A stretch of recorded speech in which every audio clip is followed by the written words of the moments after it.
Rookie of the Year candidate Donovan Mitchell led the Jazz in scoring and leads them into a first-round meeting with the Thunder. Russell Westbrook did it again. Sure that.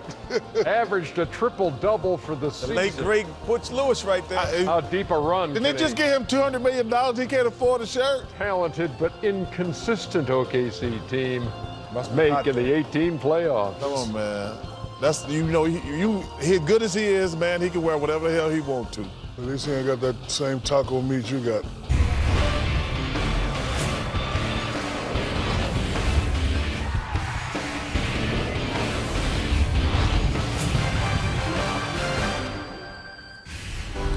All right, the Jazz and the Thunder a half hour from now, called by Ian Eagle, Brent Barry, and Dennis Scott, as we welcome you back to Studio J in Atlanta and TNT NBA Tip-Off presented by Auto Trader.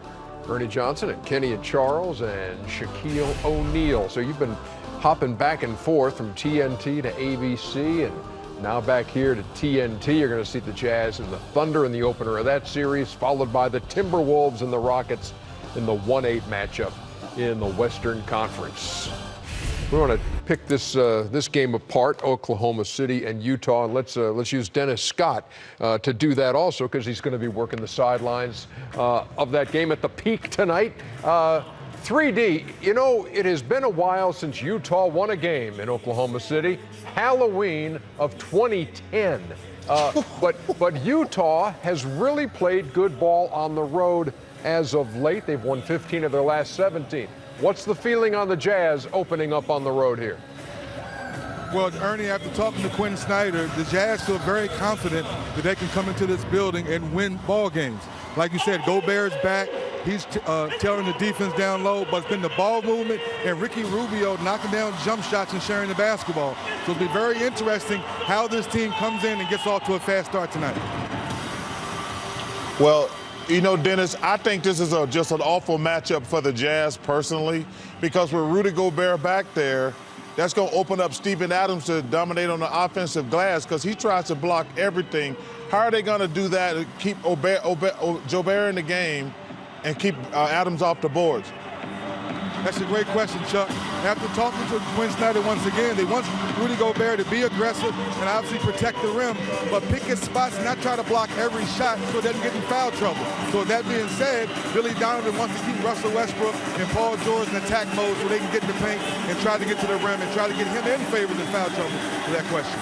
3D, I don't need the analytics. Did you look in Donovan Mitchell's eyes and you see if he's ready or not for me? Well, Kenny, after looking at Donovan Mitchell, he looked like he's ready to go. There's no deer in the headlights in his eyes. He's ready to go. And Quinn Snyder said something very interesting, Kenny. We know most coaches do not allow rookies to kind of run the show. Since the All-Star break, they have given Donovan Mitchell the basketball and let him make good mistakes. That doesn't sound normal to most basketball minds, but now here in the playoffs, they believe he will make the right decision in the fourth quarter. 3D, thank you very much. It's not very loud in there, is it? Hey, it's very, very loud here. Shaq, turn things down, please. Shaq's DJing on the side of it. Oh, they make some racket there in Oklahoma City at Chesapeake Energy Arena.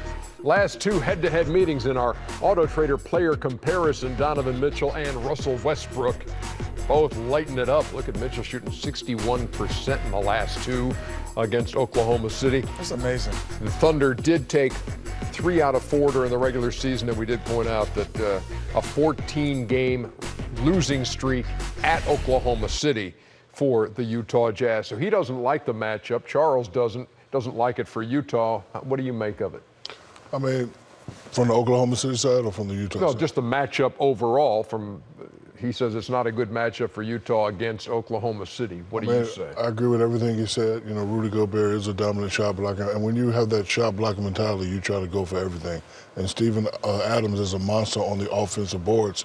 You know, a guy like that, you know, sometimes you have to face guard him to block him out. But on the OKC side, I would like to see, because they definitely have a 1-2 punch, but they actually have a 2.9 punch, and the 0.9 being Carmelo Anthony. I would like to see him, dominate all these series, because I think they believe that they definitely can make it to the finals. However, Carmelo has to be the old Carmelo. I'm talking 20, 22, 23 points per game. The X factor is this, Ernie, to me. Ben Simmons said, I'm not very good, I'm special, yesterday. He said, I'm going to show you I'm special.